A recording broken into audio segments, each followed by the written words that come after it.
On the night of September 14, 2019, 23-year-old Emily Carter walked into the Crestwood Walmart in Oak Ridge, Missouri.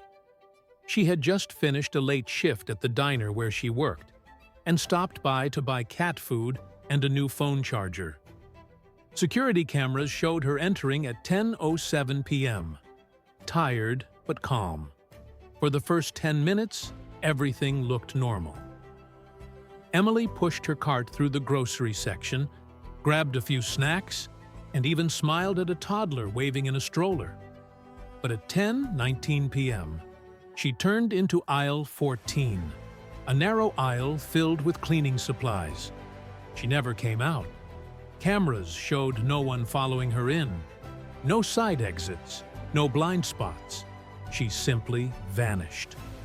Walmart employees searched the aisle, checked behind pallets and under shelves, but found nothing except Emily's abandoned cart, with everything neatly placed inside.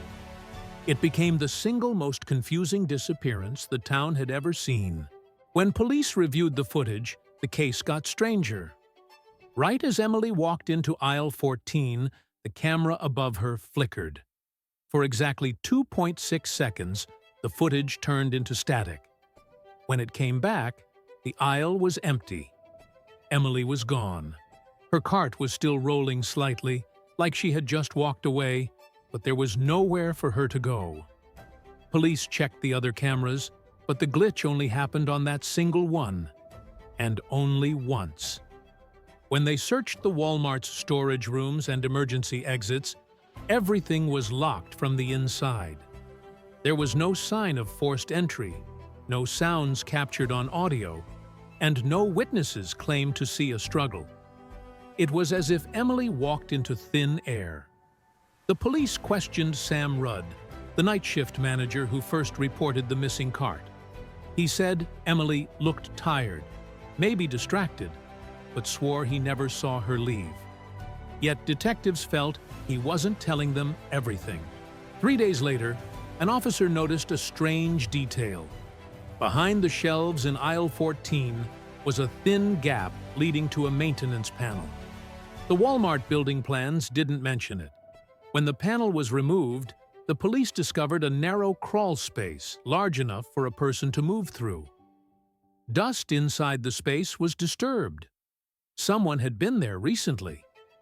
At the end of the crawl space was an old metal door that led to a tiny abandoned storage room.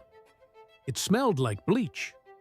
Inside, they found a food wrapper, a plastic water bottle, and a faint handprint on the wall. But none belonged to Emily. The room had a second exit, one that led to the back of the store near the loading docks.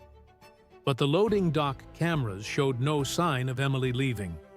Someone knew that crawl space existed and used it. Police began suspecting the disappearance wasn't random. Someone may have been using that hidden area for much longer. While re-interviewing Walmart employees, detectives focused on Kyle Benson, a quiet, 32-year-old shelf stalker. He worked the overnight shift and always kept to himself. He also had access to the maintenance rooms. Kyle claimed he never saw Emily that night, but a co-worker remembered seeing him near aisle 14 around the same time as the disappearance, something Kyle never mentioned. When police checked his locker, they found something chilling: a torn Walmart vest with a woman's long blonde hair tangled in the fabric. Emily had blonde hair. Kyle was arrested immediately, but that didn't solve the mystery. During questioning, he kept repeating the same thing. "I didn't take her. I swear. I just followed her. Someone else was in the aisle." He described seeing a shadow move behind the panels moments before the camera glitched. Police thought he was lying until they checked the hidden crawl space again. Dust patterns showed 2 different shoe sizes. One matched Kyle's.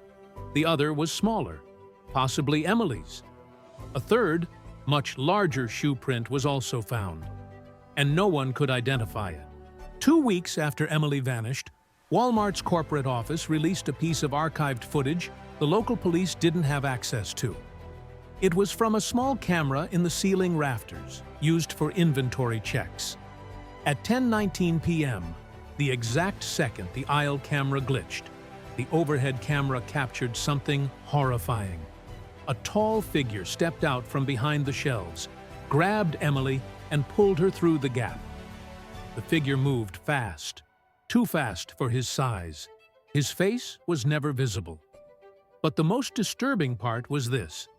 The man was wearing an old-style Walmart uniform from the 1990s, a design the store hadn't used in more than 20 years. Police ran the footage through visual enhancement, but the badge name was too blurry to read.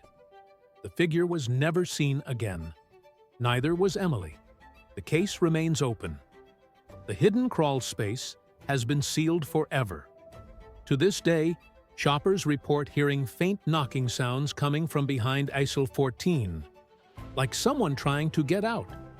No one knows who or what took her, and that's why it's still called the Walmart disappearance no one can explain.